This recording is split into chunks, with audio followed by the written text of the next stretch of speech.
भरी जवानी में अपना ही मुंह काला करना, ये अत्यंत दुख की बात थी। ये तो वो समय होता है जब हर लड़की को सुंदर दिखने की चाह होती है, पर इस दुनिया में बैठे एक से बढ़कर एक हवस के भूखे दरिंदों से बचने के लिए राजकुमारी को यही कृत्य उचित लगा। और इसके सिवा वो बेचारी सोचती भी तो क्या। उसका इस दुनिया से मन तो तभी उठ गया जब वो अपने खुद के घर में खुद के बाप से ही नहीं बच पाई, तो अब तो फिर भी वो घर से बाहर ऐसी खुली दुनिया में थी जहाँ ऐसे ऐसे भेड़िए रहते हैं जो हमेशा किसी को भी नोच कर खा जाने की फिराक में रहते हैं। इसी सोच के साथ अत्यंत भारी हृदय से वो अपने पूरे शरीर पर कालिख पोत लेती है। राजकुमारी तारा ने पूरे शरीर पर इस तरह से कालिख पोत ली कि कोई उसे देखकर ये नहीं बता सकता था कि ये उसका असली रूप है या फिर कालिख पुता हुआ। वो ऊपर से नीचे तक अब एक क्रूप स्त्री नजर आ रही थी। राजकुमारी तारा ने जब इस हुलिये के साथ पानी में अपनी परछाई देखी तो वो भी खुद को नहीं पहचान पाई।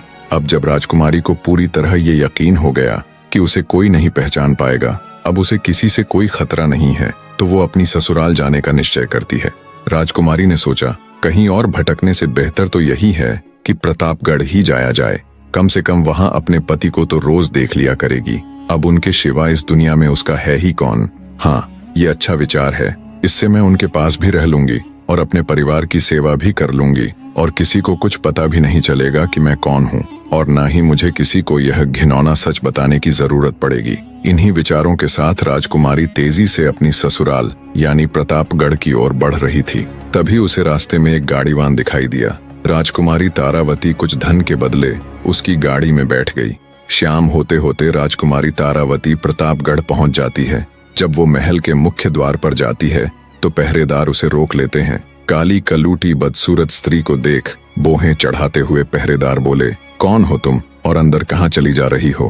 पहरेदारों की बात सुन राजकुमारी तारा ने विनती की कि वो एक दुखियारी स्त्री है जो दर दर भटकते हुए बहुत दूर से सिर्फ राजा साहब से मिलने आई है। उसकी हालत देख उसे एक भिखारिन समझ महल के पहरे पर खड़े पहरेदार उसे धमकाकर वहां से भगा देते हैं।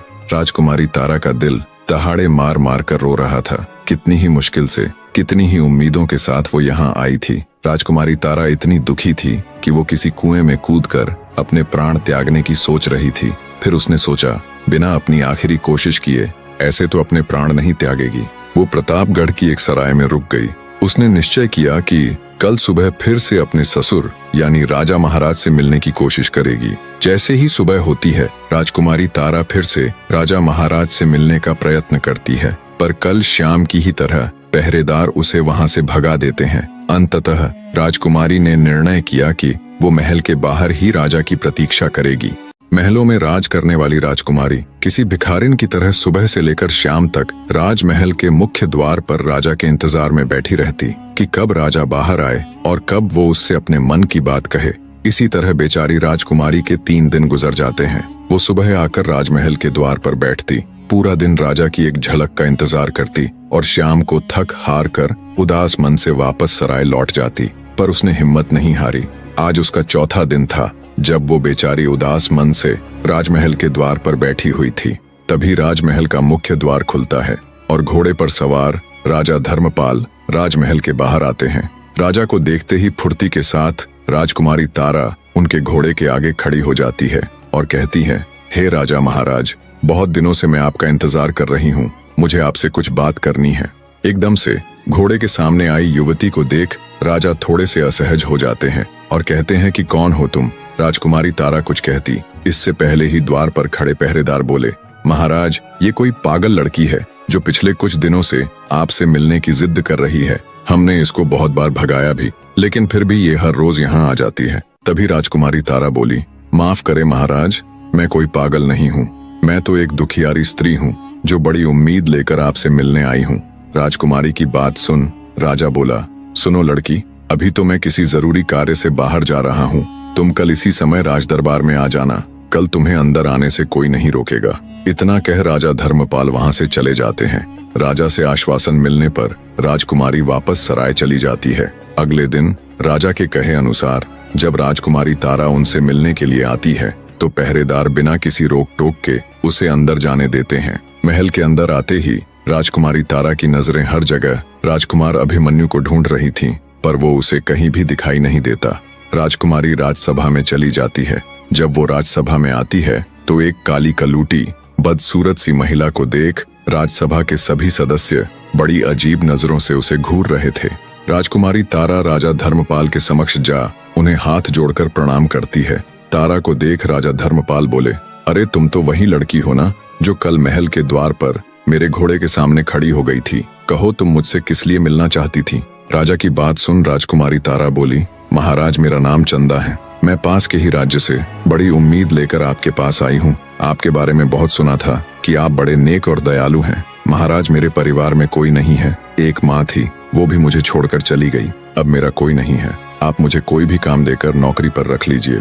तारा की बात सुन राजा धर्मपाल ने एक बार उसे गौर से देखा और बोला, मेरे पास नौकरों की कोई कमी थोड़े ही न है जो मैं किसी दूसरे राज्य की बदसूरत सी दिखने वाली लड़की को अपने राजमहल में नौकरी पर रखूंगा। राजा के मुख से ये बात सुन राजकुमारी तारा बहुत निराश हो जाती है। आगे राजा बोला, अगर ये बात तुम मुझे कल द्वार पर ही बता देती तो मैं तुम्हें वहीं मना कर देता। खामखा तुमने मेरा और अपना वक्त बर्बाद किया। तब राजकुमारी अपनी आखिरी कोशिश करते हुए कहने लगी, महाराज मुझे आप कुछ भी काम दे दीजिए, बस मेरी 2 शर्तें हैं। राजकुमारी तारा आगे कुछ कहती, उससे पहले ही पूरा राज्य दरबार हंसी ठहाकों से गूंज उठा। बड़ी अजीब लड़की है, राजा इसे नौकरी तक देने को तैयार नहीं है और ये है कि राजा के सामने शर्त रख रही है। बड़ी ही मूर्ख लड़की है। राजकुमारी की शर्त वाली बात सुन राजा धर्मपाल भी आश्चर्य से भर गया और उत्सुकता के साथ बोला, अच्छा बताओ तो तुम्हारी वे कौन सी शर्त है? राजकुमारी बोली, महाराज पहली ये कि मुझे अपने काम के बदले बस 2 वक्त की रूखी सूखी रोटियां ही चाहिए, क्योंकि इससे ज्यादा की मुझे जरूरत भी नहीं है, इसलिए आप इसे मेरी पहली शर्त ही मान सकते हैं। राजा ने सोचा, बड़ी बेवकूफ लड़की है, एक तो काम के बदले सिर्फ सूखी रोटियां मांग रही है और दूसरा उसे शर्त का नाम भी दे रही है। राजा उसकी मूर्खता पर मन ही मन मुस्कुराया और बोला, अच्छा ठीक है, अपनी दूसरी शर्त बताओ। राजकुमारी तारा बोली, महाराज मेरी दूसरी शर्त ये है, अगर मुझसे कोई गलती हो जाए, कोई भूल हो जाए तो आप मुझे नौकरी से नहीं निकालेंगे, भले ही मेरी गलती के बदले मुझे कोड़े मारने की सजा दे दीजिएगा। इतना कह राजकुमारी तारा घुटनों पर बैठकर राजा के सामने गिड़गिड़ाने लगी और बोली, महाराज मुझ अनाथ पर दया कीजिए, अब आप ही मेरी आखिरी उम्मीद हो, कृपया मुझे मना मत कीजिएगा। उसको यूं गिड़गिड़ाते देख राजा धर्मपाल को उस पर दया आ जाती है। अंततः वे उसे जानवरों के बाड़े का काम दे देते हैं। राजा के पास बहुत गाय थीं, जिनको खिलाने पिलाने से लेकर उनको चराने ले जाने और बाड़े की साफ सफाई तक का सारा काम राजकुमारी तारा को सौंप दिया जाता है। उसके रहने की व्यवस्था भी पशुओं के साथ बाड़े में ही कर दी जाती है। राजकुमारी तारा अत्यंत खुश थी। जब एक नौकरानी चंदा यानी राजकुमारी तारा को बाड़े के पास लेकर जाती है तो राजकुमारी तारा को बाड़े से कुछ ही दूरी पर राजकुमार अभिमन्यु खड़े हुए दिखाई देते हैं। ऐसे अपने पति को बस कुछ ही कदम दूर खड़े देखकर राजकुमारी तारा का हृदय अंदर से उमड़ आता है। उसकी आंखों में खुशी के आंसू आ जाते हैं। एक साथ पता नहीं कितनी ही भावनाएं राजकुमारी के अंदर बह रही थीं। उसका दिल कर रहा था कि अभी भागकर अपने पति के पास जाए और उसके पैरों में गिर जाए और अपने साथ बीती पूरी व्यथा उनके आगे कह सुनाए और उन्हें बता दे कि वो मरी नहीं बल्कि जिंदा है। पर समय की नजाकत को देखते हुए राजकुमारी अपनी भावनाओं पर काबू पा लेती है और चुपचाप नौकर के साथ बाड़े के अंदर जाने लगती है। तभी राजकुमार अभिमन्यु के पास खड़े एक व्यक्ति ने हाथ से इशारा कर राजकुमारी तारा को अपने पास बुलाया। धड़कते दिल के साथ राजकुमारी तारा राजकुमार के पास जाती है। आज पहली बार वो अपने पति को इतनी नजदीक से देखने वाली थी। जब राजकुमारी राजकुमार अभिमन्यु के पास गई तो उनके पास खड़ा उनका सेवक राजकुमारी से बोला, तेरा नाम क्या है? राजकुमार अभिमन्यु जानना चाहते हैं। सेवक के इतना कहने पर राजकुमारी तारा राजकुमार अभिमन्यु की तरफ देखने लगी। पहली बार उसने अपने पति को इतने पास से देखा था। वो अपने सुंदर नौजवान पति को आंखों में बसा लेना चाहती थी। जब उसने गौर से राजकुमार अभिमन्यु को देखा तो वो उन्हें देखती ही रह गई। उनका सुंदर रूप और हष्ट-पुष्ट शरीर, ये वही सूरत थी जिसको देखने के लिए वो इतने वर्षों तक तरसी थी, इतने कष्ट सहे थे। राजकुमारी को ऐसे एक सांस राजकुमार को घूरते देख उनके पास खड़ा व्यक्ति बोला, ऐसे क्या देख रही है? क्या तूने कभी कोई राजकुमार नहीं देखा? अपनी नजरें नीची रख। क्या तूने कभी खुद को आईने में देखा है? तू इतनी बदसूरत है, इतनी कलमुही है, अगर तू शीशे को भी देखे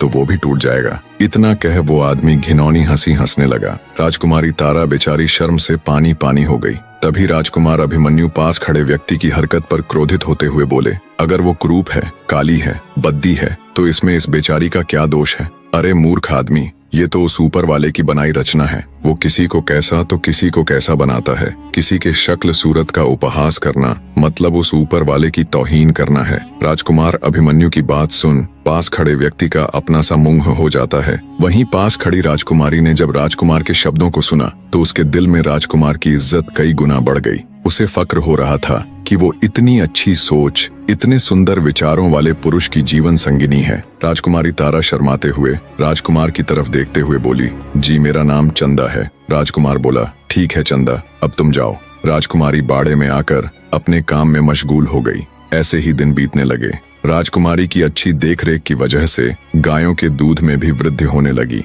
सारी गायें अब दिखने में पहले की तुलना में अधिक सुंदर, साफ सुथरी और हष्ट पुष्ट नजर आने लगी। राजकुमारी तारा को जो भी काम सौंपा जाता वो उसे पूरा मन लगाकर करती। धीरे धीरे उससे घृणा करने वाले लोग भी उसका सम्मान करने लगे। राजा अब उसे बाड़े से हटकर अन्य काम भी सौंपने लगे। हर काम को राजकुमारी पूरी लगन के साथ करती। वो हर समय इसी फिराक में रहती कि कब उसे राजकुमार अभिमन्यु के दर्शन हो। जिस दिन राजकुमारी को राजकुमार के दर्शन हो जाते वो दिन उसका बड़ी खुशी के साथ गुजरता। ऐसे बीतते समय के साथ राजकुमारी तारा के दिन भी बड़े अच्छे से गुजर रहे थे। दूसरी तरफ उसका पिता यानी राजा मदनपाल राजकुमारी के न मिलने से बहुत अधिक चिंता में रहता था। वो उसकी गुमशुदगी की घोषणा भी नहीं करवा सकता था क्योंकि उसने राजकुमारी तारा को मृत घोषित किया हुआ था। हर गुजरने वाला दिन अब राजा मदनपाल के लिए किसी नरक में बिताए गए भयानक साल के बराबर होता। रह रहकर अब उसे अपने किए का पछतावा होता। अब राजा को अपने आप से घिन आने लगी थी। अब राजा मदनपाल को पूरी दुनिया में अपने से बुरा कोई भी व्यक्ति नहीं लगता। उसे लगता जैसे सारे संसार में सबसे दुष्ट और घिनौना व्यक्ति वही है, और ये सच भी था। राजा मदनपाल रात रात भर जाग कर खुद पर कोड़े बरसाता। अब उसकी जिंदगी का एक ही मकसद रह गया था कि कैसे भी करके वो राजकुमारी तारा को ढूंढे और उसके पैरों में गिरकर नाक रगड़कर उससे माफी मांगे। यदि वो अपने जीते जी इस जन्म में ऐसा कर पाया तो उसकी आत्मा को बहुत सुकून मिलेगा और कम से कम वो मर तो चैन से पाएगा, वरना मृत्यु के बाद भी वो इस घिनौनी सोच और अपराध की अग्नि में जलता रहेगा। इन्हीं विचारों की अग्नि में जलते राजा मदनपाल के दिन गुजर रहे थे। उधर राजा धर्मपाल अपने पुत्र राजकुमार अभिमन्यु के लिए फिर से कोई योग्य वधू ढूंढने में लग गया, क्योंकि राजकुमारी तारा की मृत्यु के संदेश को अब साल भर से ऊपर हो चुका था। ऐसे में राजा धर्मपाल फिर से अपने पुत्र अभिमन्यु का विवाह करवाना चाहता था। राजकुमार अभिमन्यु को जब ये खबर मिली तो वो अपने पिता राजा धर्मपाल के पास जाता है और कहता है, माफ कीजिएगा पिताजी, पर हर इंसान के जीवन में शादी और प्रेम केवल एक ही बार होता है और मेरे जीवन में वो हो चुका है। भले ही मैंने राजकुमारी तारावती के साथ समय व्यतीत न किया हो, पर मेरा प्रेम तो उसी से है। मुझ में ही कोई दोष होगा, तभी तो वो मुझे छोड़कर चली गई। और इस बात की क्या प्रतिभूति है कि मेरे दूसरे विवाह के पश्चात मेरी दूसरी पत्नी जिंदा रहेगी। तो हे पिताश्री, मैं अब दूसरी शादी नहीं करूंगा। पर राजा धर्मपाल के ऊपर राजकुमार की बातों का कोई फर्क नहीं पड़ा। उसने अपनी तलाश जारी रखी। जब ये बात उड़ते उड़ते राजकुमारी तारा के कानों तक पहुंची कि उसका पति उससे इतना प्रेम करता है कि वो अब दूसरा विवाह तक नहीं करना चाहता, तो वो भाव विभोर हो उठी। उसकी आंखों से अश्रु बह निकले। उसका मन कर रहा था कि वो अभी भागी भागी अभिमन्यु के पास जाए और उससे लिपटकर अपनी सारी व्यथा उसे कह सुनाए। पर किस मुंह से वो अपनी आप बीती राजकुमार अभिमन्यु के सामने बताए?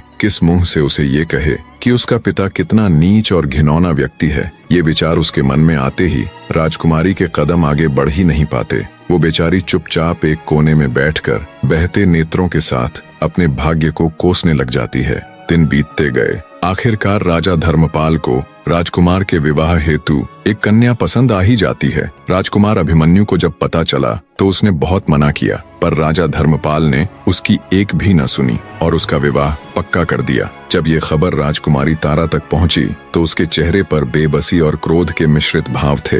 राजकुमारी तारावती ने निश्चय किया कि चाहे कुछ भी हो जाए, चाहे उसे कुछ भी करना पड़े, वो राजकुमार अभिमन्यु का विवाह अन्य किसी दूसरी स्त्री के साथ नहीं होने देगी। एक औरत सब कुछ सहन कर सकती है, पर अपने जीते जी अपने पति का विवाह किसी दूसरी औरत के साथ ये वो कदापि नहीं देख सकती। ये उसके लिए कभी न खत्म होने वाले अंगारों के रास्ते पर चलने जैसा है। अगले दिन राजा ने चंदा को राज दरबार बुलाया और राजकुमार के विवाह से संबंधित सारा कार्य उसे सौंपते हुए कहने लगे, चंदा, जो भी काम तुम्हारी देख रेख में होता है वो एकदम सही तरीके से होता है। तो राजकुमार अभिमन्यु की शादी में जो भी छोटे मोटे काम होंगे, जैसे खाने पीने की व्यवस्था, साजो सजावट की व्यवस्था और कपड़े वगैरह, उन सब की जिम्मेदारी तुम्हारी है। राजा की बात सुन चंदा अंदर ही अंदर जल भुन गई। उसे लगा जैसे राजा उसको उसी की अर्थी जलाने की जिम्मेदारी दे रहे हो। चंदा बेचारी चुपचाप हाँ में गर्दन हिलाकर दरबार से चली जाती है। राजकुमार अभिमन्यु की शादी का मुहूर्त कुछ ही दिन बाद का निकला था। सब कुछ इतनी जल्दी करने की वजह थी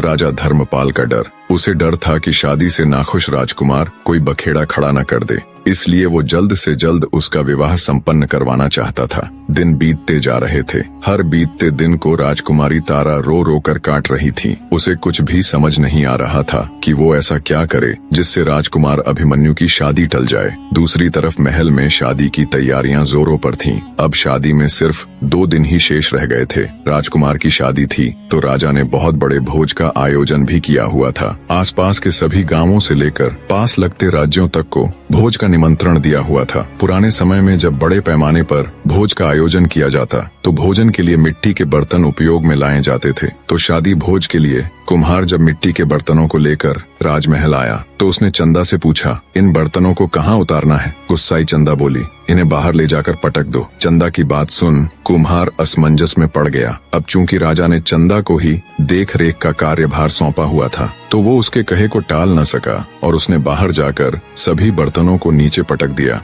फलस्वरूप सभी बर्तन नीचे गिरते ही टूट गए। इतने में तेली भी तेल के पात्र लेकर आ गया। राजकुमारी तारा ने हुक्म देकर वो सारा तेल भी मिट्टी में उड़लवा दिया। यही कृत्य उसने ग्वाले के साथ भी किया। ग्वाला जब दूध लेकर आया तो चंदा ने उसके सारे दूध को भी जमीन पर बिखरवा दिया और अंत में जहाँ खाने की सामग्री रखी हुई थी वहाँ अनेकों कीटों को छोड़ दिया, जिससे सारी भोजन सामग्री भी नष्ट हो गई। जब राजा को चंदा की इन सभी हरकतों का पता चला तो वो आग बबूला हो गया। राजा ने तुरंत उसे पकड़कर लाने का आदेश दिया। कुछ ही पलों में सिपाहियों ने उसे पकड़कर राजा के सम्मुख पेश किया। गुस्साए राजा का मन तो कर रहा था कि वो अभी धक्के मारकर तुरंत उस कलमुही चंदा को अपने राज्य से बाहर कर दे, पर राजा अपने ही वचनों में बंधा हुआ था। उसने चंदा यानी राजकुमारी तारा को ये वचन दिया था कि वो उसे नौकरी से कभी नहीं निकालेगा। तो वचनबद्ध राजा ने अपना गुस्सा शांत करने और चंदा को उसकी सजा देने के लिए सिपाहियों को आदेश दिया कि इसको 100 कोड़े मारे जाएं।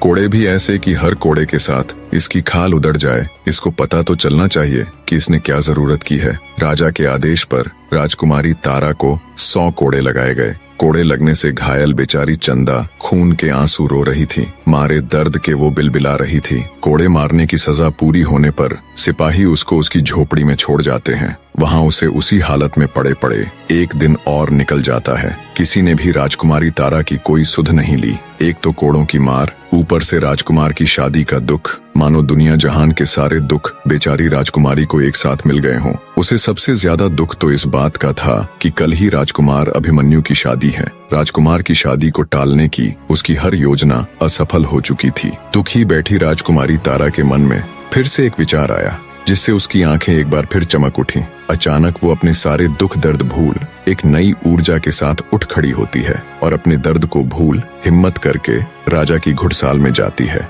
और राजा के सबसे तेज भागने वाले घोड़े को ले तेजी के साथ वो उस नगर की ओर चल पड़ती है जहां राजकुमार अभिमन्यु का विवाह होना था। हवा से बातें करते घोड़े की बदौलत राजकुमारी तारा कुछ ही घंटों का सफर तय कर रोजीवास नगर पहुंच जाती है। रोजीवास नगर राजकुमार अभिमन्यु की ससुराल यानी उसकी होने वाली पत्नी का घर था। वहां पहुंचकर अपनी योजना के तहत राजकुमारी तारा घोड़े को बाहर खड़ा कर राजमहल में प्रवेश कर जाती है। राजकुमारी विलासिनी अपने कमरे में अकेली बैठी है। कल होने वाले विवाह की तैयारियों के चलते वो थोड़ी व्याकुल सी थी। तभी राजकुमारी विलासिनी को दरवाजे पर किसी की दस्तक महसूस हुई तो वे बोल पड़ी, कौन है बाहर? राजकुमारी तारावती बोली, राजकुमारी जी, मैं आपकी सेविका हूँ, आपसे कुछ जरूरी बात करनी है। बहुत जरूरी है। राजकुमारी विलासिनी थोड़ा संकोच करते हुए बोली, अच्छा अंदर आ जाओ। राजकुमारी की सहमति मिलने पर राजकुमारी तारा झुके हुए सिर के साथ अंदर आ जाती है। उसको देख राजकुमारी विलासिनी बोली, बोलो क्या बात है? तारावती बोली, माफ करे राजकुमारी जी,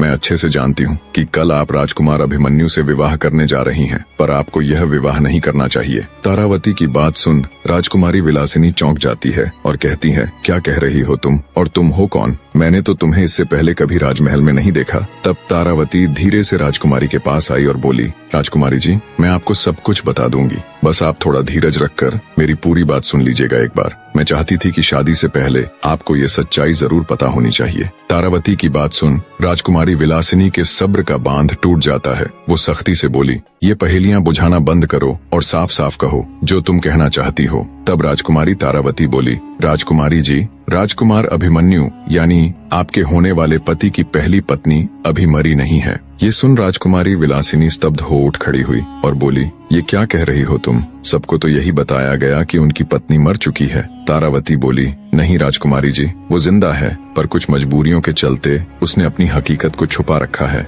वो अब भी अपने पति को बेइंतहा प्यार करती है। राजकुमारी विलासिनी बोली, पर वो है कौन और तुम ये सब कैसे जानती हो? तब राजकुमारी तारावती धीरे से अपनी ओढ़नी हटाती है और कहती है, मैं ही हूँ तारावती, राजकुमार अभिमन्यु की पहली पत्नी। ये सुन राजकुमारी विलासिनी स्तब्ध सी खड़ी रह जाती है। फिर बोली, क्या है ये सब? मुझे अब भी कुछ समझ नहीं आ रहा। तब राजकुमारी तारावती शुरू से लेकर आखिर तक अपनी पूरी आप बीती राजकुमारी विलासिनी के आगे कह सुनाती है कि कैसे उसके धूर्त पिता के कारण उसे आधी रात को राजमहल छोड़ना पड़ा और क्यों उसने अपने सुंदर रूप को बिगाड़कर खुद को एक कुरूप स्त्री बना लिया और कैसे वो राजकुमार अभिमन्यु के महल में एक नौकरानी की तरह रह रही है। इतना कह राजकुमारी तारा अपनी ओढ़नी के पल्लू से अपने चेहरे की कालिक हटाती है। ये देख और पूरी बात जान राजकुमारी विलासिनी स्तब्ध रह जाती है। आगे राजकुमारी तारा बोली, माफ करना बहन, पर अब भी राजकुमार अभिमन्यु मुझसे बहुत प्यार करते हैं। उनकी नजरों में ये जानते हुए भी कि मैं इस दुनिया में नहीं हूँ। वो तो शादी के लिए बिल्कुल भी तैयार नहीं थे,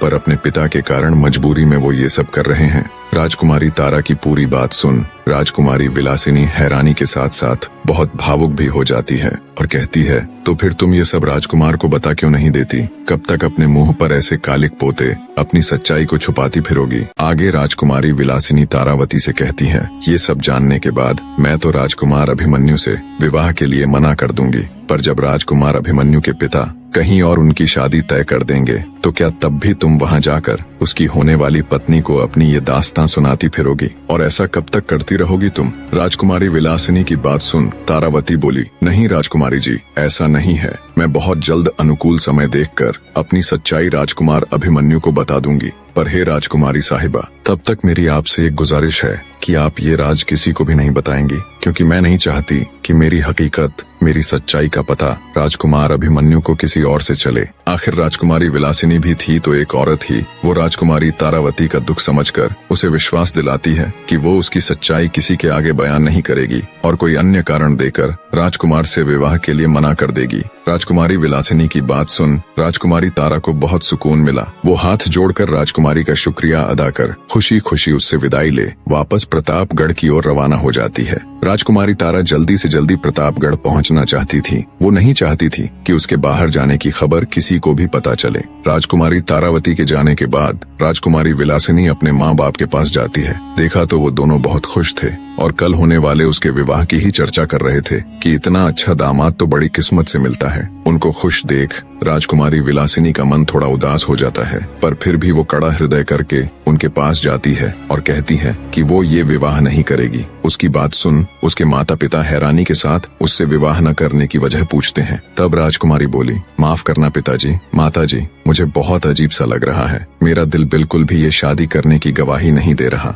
मुझे ऐसा प्रतीत हो रहा है कि इस शादी से कोई खुश नहीं रह पाएगा, ना मैं, ना राजकुमार अभिमन्यु और ना आप सब। अंततः मैं ये फैसला बहुत सोच समझ कर ले रही हूँ। आप लोग मुझ पर भरोसा कर मेरा यकीन कीजिए और कोई अन्य सवाल मत पूछिएगा बस। राजकुमारी की बात सुन उसके माता पिता दुखी मन से उसकी बात स्वीकार लेते हैं। अगले दिन राजकुमारी विलासिनी के पिता अपने एक विश्वास पात्र सेवक के हाथों शाही पत्र में ये सूचना लिखकर राजा धर्मपाल के पास भिजवा देते हैं। सेवक जब शाही पत्र ले राजा धर्मपाल के पास जाता है तो वे तुनक जाते हैं। उनके चेहरे पर चिंता के भाव उभर आते हैं, क्योंकि इससे पहले जब उन्हें ऐसा पत्र मिला था तब उस पत्र में उनकी पुत्र वधू की मृत्यु का समाचार था। इसीलिए किसी अनहोनी की आशंका के साथ वे अनमने ढंग से सेवक को आदेश देते हुए पत्र पढ़ने को कहते हैं। राजा का आदेश मिलने पर सेवक पत्र पढ़ना शुरू करता है। श्रीमान महाराज धर्मपाल जी को मेरा सादर प्रणाम। आपके द्वारा राजकुमारी विलासिनी और राजकुमार अभिमन्यु के मध्य प्रस्तावित विवाह विवाह हेतु जो स्नेह और विश्वास प्रकट किया गया उसके लिए हम हृदय से आभार प्रकट करते हैं, परंतु अत्यंत खेद के साथ सूचित करना पड़ रहा है कि हमारी पुत्री राजकुमारी विलासिनी इस विवाह प्रस्ताव से विनम्रता पूर्वक पीछे हटने का निर्णय ले चुकी हैं। राजकुमारी का मत है कि यह विवाह दोनों राज्यों के सम्मान और भविष्य की शांति के लिए यदि न हो तो अधिक उचित रहेगा। उनके मन में इस संबंध को लेकर एक ऐसा आंतरिक द्वंद्व उत्पन्न हुआ है जिसे उन्होंने पूरी शिष्टता व आत्मगौरव के साथ हमारे समक्ष रखा। हम यह स्पष्ट करना चाहेंगे कि यह निर्णय किसी बाहरी दबाव, असम्मान या अपमान के कारण नहीं लिया गया है, बल्कि यह हमारी पुत्री की अंतरात्मा की आवाज है जिसे हम नकार नहीं सकते। हमें पूर्ण विश्वास है कि आप हमारे इस निर्णय को सम्मान देंगे और दोनों राज्यों के मध्य सौहार्द एवं मैत्रीपूर्ण संबंध पूर्ववत प्रगाढ़ बने रहेंगे। आपका सदा शुभ चिंतक महाराज रत्नवर्धन सिंह। ये खबर सुनते ही राजा धर्मपाल के पैरों नीचे से जमीन खिसक जाती है। विवाह की सारी तैयारियां हो चुकी थीं, पर अब अचानक ये मनहूस खबर। ये दूसरी बार था जब उनके बेटे के विवाह में अड़चन आई थी।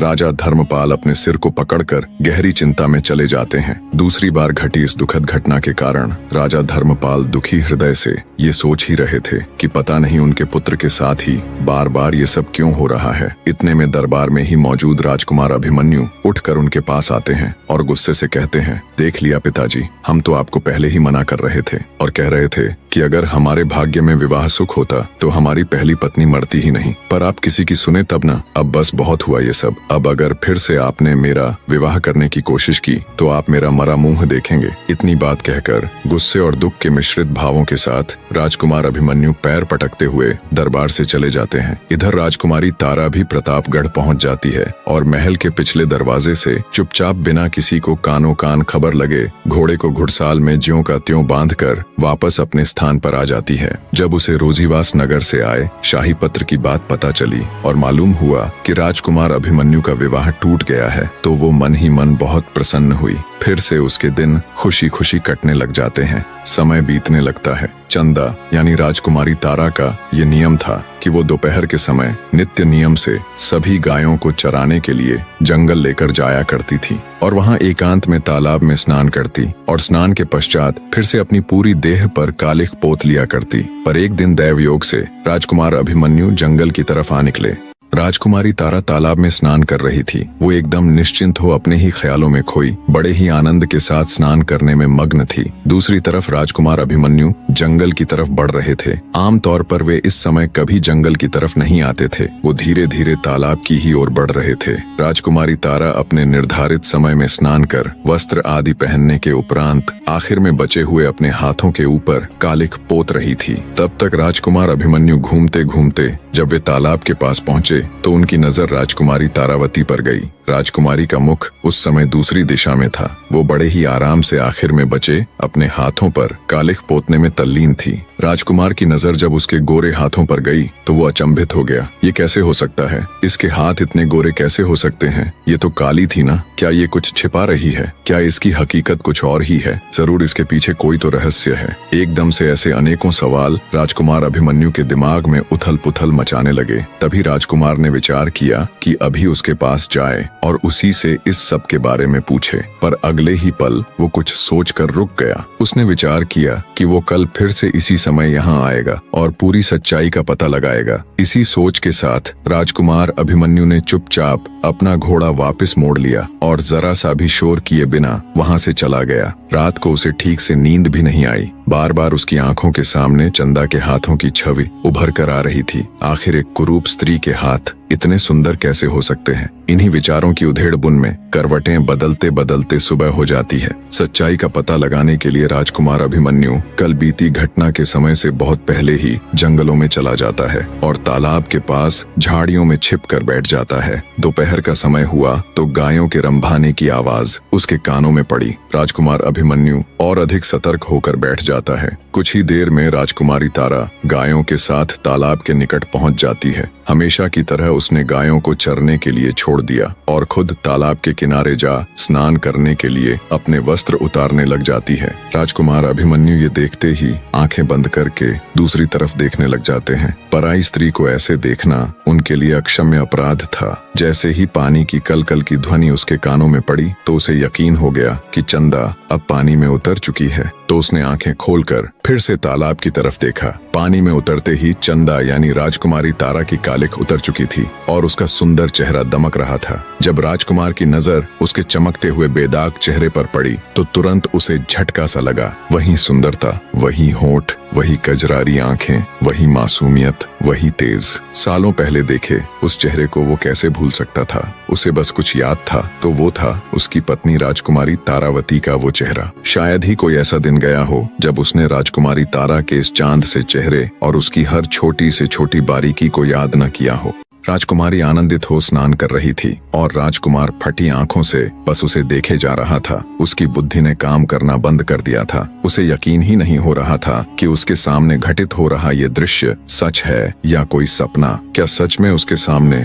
उसकी पत्नी राजकुमारी तारा है या कोई और? एक साथ इतना सब कुछ वो सहन नहीं कर पाया और वहीं गश खाकर गिर पड़ा। जब राजकुमार की मूर्छा टूटी और उसे होश आया तो देखा वहां कोई नहीं था। चंदा वहां से जा चुकी थी और दिन भी ढल चुका था। विचारों के सागर में मंथन करते हुए राजकुमार अभिमन्यु वापस महल में आ गया। बिना खाना खाए, बिना जलपान किए वो सीधे अपने कमरे में चला गया और फिर से वही सब सोचने लगा। क्या मैंने आज जो कुछ देखा वही सत्य है? क्या मेरा दिल जो कह रहा है वही सत्य है? लेकिन कैसे? ऐसा कैसे हो सकता है? तारा तो बहुत साल पहले मर चुकी है और कहाँ महल में काम करने वाली कुरूप चंदा? आखिर क्यों मेरा दिल उसकी तरफ खींचा चला जा रहा है? इसमें कुछ तो रहस्य है। मैं इस रहस्य को खोल कर रहूंगा। अगले दिन फिर से राजकुमार चंदा के आने से पहले ही जंगल में जाकर उसी जगह पर झाड़ियों की आड़ लेकर बैठ गया। रोज की तरह आज भी चंदा आई और स्नान करने तालाब में उतर गई। कल की भांति तालाब में उतर जाने के बाद फिर से राजकुमार ने उसे देखा। अब राजकुमार को ये पक्का हो चुका था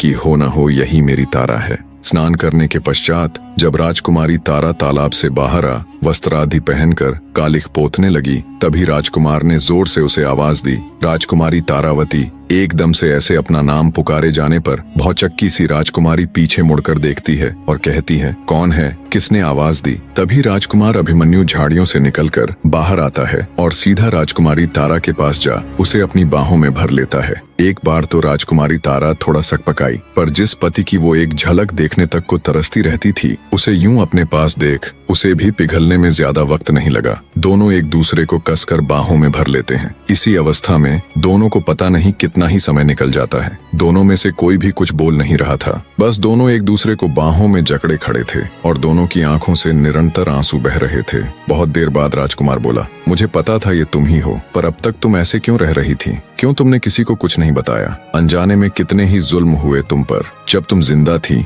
तो क्यों अपनी मृत्यु का संदेश भेजा और फिर क्यों यहाँ इतनी मुश्किलों में एक छोटी सी नौकरानी बनकर रही? राजकुमार ने एक साथ ढेरों सवाल दाग दिए, पर राजकुमारी तारा बिना एक भी शब्द बोले बस रोए जा रही थी। उसे तो जैसे आज सारा जहां मिल गया हो। कुछ देर बाद दोनों थोड़े शांत हुए तो वहीं तालाब के किनारे बैठ गए। राजकुमार का अपने प्रति प्रेम और सम्मान देखकर राजकुमारी तारा ने निश्चय किया कि वो राजकुमार को सब बता देंगी। यही वो अनुकूल समय है। फिर राजकुमारी ने शुरू से लेकर अंत तक अपनी पूरी व्यथा बहते नेत्रों के साथ राजकुमार अभिमन्यु के आगे कह सुनाई। सब कुछ जानने सुनने के बाद राजकुमार अभिमन्यु भौचक्का रह जाता है। नाजुक सी राजकुमारी कितना कुछ झेल गई। राजकुमारी तारा के रूप में मिली जीवन संगिनी पर उसे गर्व हो रहा था, जिसने अपनी इज्जत बचाने के लिए अपने घर बार तक को छोड़ दिया, नौकरानियों की तरह रही और क्या कुछ नहीं सहा। राजकुमार अभिमन्यु बोला, सुनो प्रिय, जो हुआ मैं उसको बदल तो नहीं सकता, पर आज मैं तुमसे एक वादा करता हूँ कि मैं अब कभी भी कोई भी दुख दर्द, कोई भी मुश्किल तुम्हारे जीवन में नहीं आने दूंगा। तुम्हें हर वो खुशी दूंगा जिसकी तुम हकदार हो। मुझे गर्व है तुम्हारे जैसी जीवन संगिनी मिलने पर। और तुम किस बात के लिए शर्मिंदा हो रही हो? अरे तुमने तो वो किया और सहा है जो शायद दूसरी कोई भी औरत न सह पाती और न कर पाती।